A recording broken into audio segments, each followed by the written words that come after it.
There are 3 Sentinels currently in Forsaken, and in today's video, we will be breaking down each one of them to determine which Sentinel is the best. The metric we'll be using today is pretty simple. It's just a matter of who fulfills the role of Sentinel the best out of these 3 characters. The role of a Sentinel is just to stun the killer to protect your teammate. Essentially, the Sentinel will be trying his best to keep all of the other survivors alive.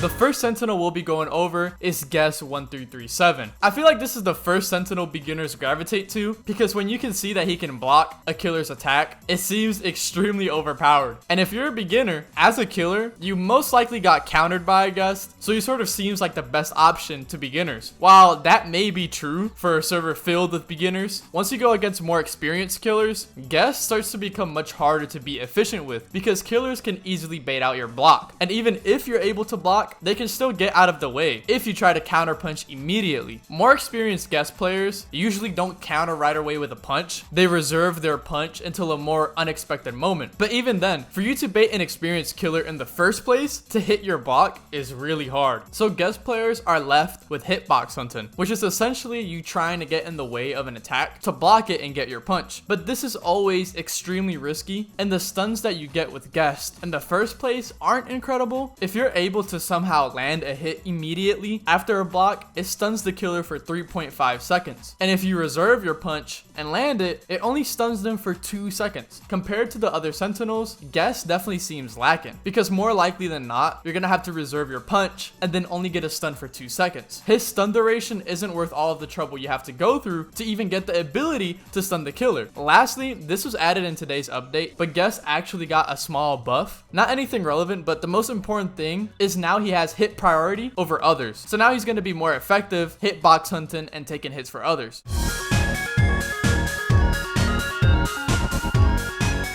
Shedletsky, on the other hand, though, is very similar to Guest at face value. He might even be worse because he doesn't have a block. He has no way of defending himself against the killer. When Shedletsky strikes the killer, he stuns the killer for 3.25 seconds. And resistance 2 is applied to Shedletsky when the strike connects. So he has a momentary defense against the killer. And the stun definitely feels way longer than a Guest stun. Even though numbers wise, it really isn't that crazy. When Guest hits a parry, it's 3.5 seconds, which is actually a little bit longer than Shedletsky's, but if it's a reserve punch from Guest, then Shedletsky has a way longer stun, even if it doesn't seem that way numbers wise. In terms of gameplay, Shedletsky's stun feels way longer than the stun that you get from Guest. In terms of stun techniques, I'd say Shedletsky has an advantage because he just has the more consistent stun. His stun will always be more than 3 seconds. Meanwhile, Guest are gonna have to settle for the non-parry punch, which is only 2 seconds. They both suffer the same con though, which is that they have to be close range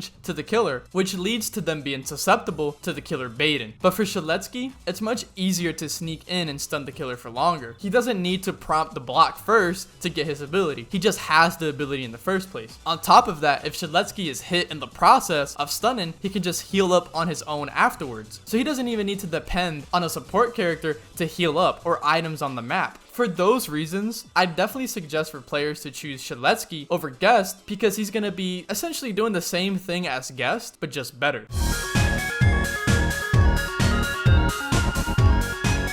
Chance, in contrast, is a very interesting Sentinel. He's the total opposite. Guest and Shedletsky stun close range, but Chance can stun from long range, and his stun lasts from 1 to 5 seconds, which is huge. He has the longest stun, and he has the safest way of doing it. So if you look at it in terms of Sentinel effectiveness, Shedletsky and Guest both are risky because they have to engage too close to the killer, which can lead to them dying and not actually fulfilling their role and protecting their teammates. But Chance, on the other hand, doesn't need to get up close. He can just stun the killer from far away. And on top of that, he has the longest possible stun, which just also gives Chance himself more time to run away than someone like Guest or Shedletsky. Now, obviously, the downside to Chance is that his abilities are chance-based, and sometimes it doesn't always go your way. And if you built up too many stacks of weakness, you can just genuinely get one-shotted by the killer, which is something I personally do a lot. I wait until until Chance flips his coin, so I know he's on weakness, target a survivor or support, switch onto him, baiting his shot, and ultimately delivering a strong blow, or just actually end up killing him. Of course, there's some more nuance to all of these characters and their abilities and how to use them effectively, but I think what we've covered so far is sufficient enough to say that Chance is most likely the best Sentinel right now in the game, just because he runs the least risk, therefore increasing the chances, no pun intended, to fulfill the role of Sentinel. This isn't supposed to be something definitive, but I think I've made a pretty solid case. They can all be used very effectively, and of course, if it's pro players, any character can be a Mason, but generally speaking, and considering the average majority, Chance seems to cut out most of the cons the other two Sentinels have, making him the best choice for Sentinel. I'd like to hear what you guys think about this in the comments. If you guys enjoyed this video, make sure to drop a like and subscribe. It really helps out the channel a ton. And yeah, I'll see you guys in the next one.